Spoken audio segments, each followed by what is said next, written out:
The clarity that I think we need to live well, effectively, and in peace, I believe can be seen as having three things. We have to identify what's going on in our lives right now. And then we have to seek a response to that. And then we have to move forward. It seems so simple, doesn't it? Where am I? Where do I want to be? What do I have to do to get there? That's another way of looking at it. And people, I think they try to take on a more complex pattern and map of here and now and there and then than they can handle, and that is necessary.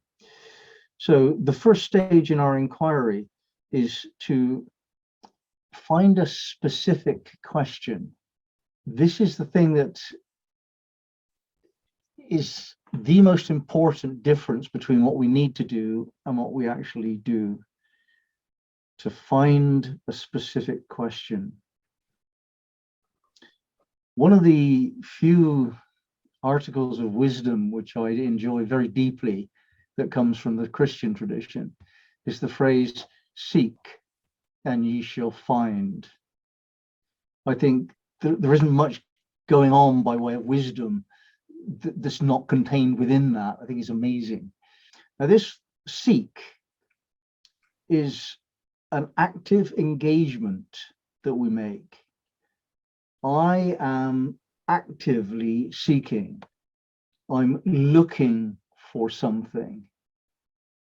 That's different from I'm noticing. It's particularly different from I'm noticing with my peripheral vision. So a lot of what we do, generally speaking, we just don't actually look at it, but it comes into our awareness sideways, as it were. It's one thing.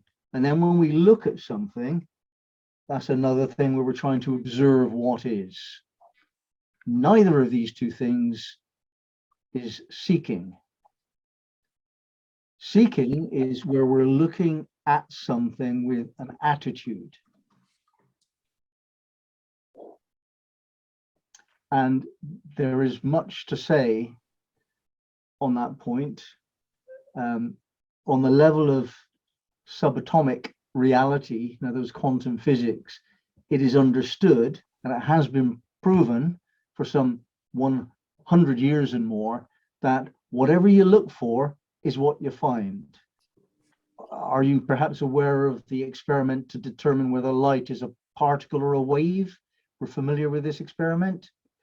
If you want to find out, you can't say, are you a particle or a wave? You have to say, are you a particle, yes or no? Are you a wave, yes or no?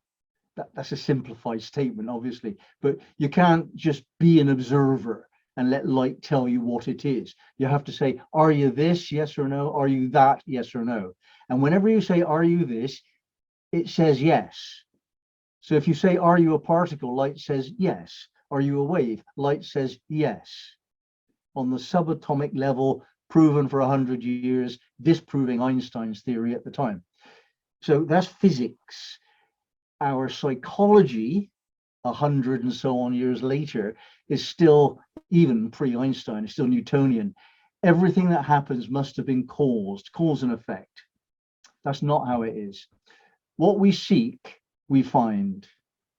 So that's the first thing. When somebody is actually going through some issues, what's going on in my life? I'm not happy.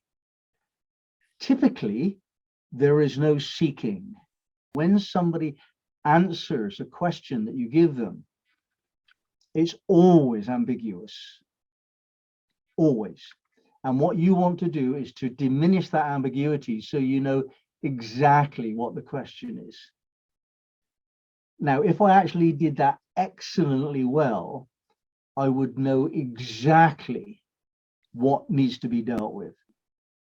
More importantly, he would before I would. If you actually have to answer someone's questions, you haven't worked out what their questions are. There's no need to answer a well-asked question. The answer is inherent within the question. So the first thing we do when we're trying to find out what somebody wants differently from what they got is to really, really work on the question. Very, very deeply and specifically. The same with yourself. So I want to just underline the point that it is the question that you need to spend most of your time working on, not the answer. This is contrary to most books that you'll ever read on the topic.